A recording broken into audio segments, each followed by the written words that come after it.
Бу люстрага инде 60 елдан артык һәм реставраторлар өчен беренче максат бу люстраны шулык рәвештә калдыру.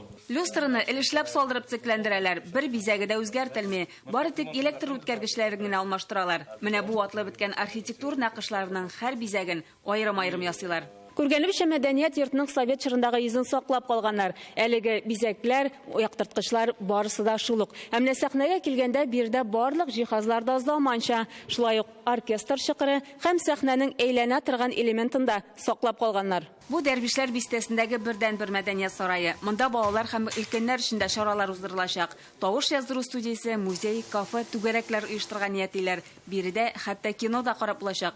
Мондагы кече залны кино күрсәтү өчен дә җиһазландырдык. Ул 120 урынга исәпләнгән. Бу бистә халкының мәнфәгатьләрен исәпкә алып эшләнде. Хәзер төзекләндерү эшләре 95%-ка башкарылган. Буяу һәм җиһазландыру эшләре генә калып бара. Тирә-якны матурлыйсы бар. Бүгенге көнгә эчке һәм тышкы инженерия эшләре башкарылды, җиһазлаштыру эшләре башкарыла. Сәхнә өчен милли үрнәкләр төшерелгән пәрдәләр дә тегелгән.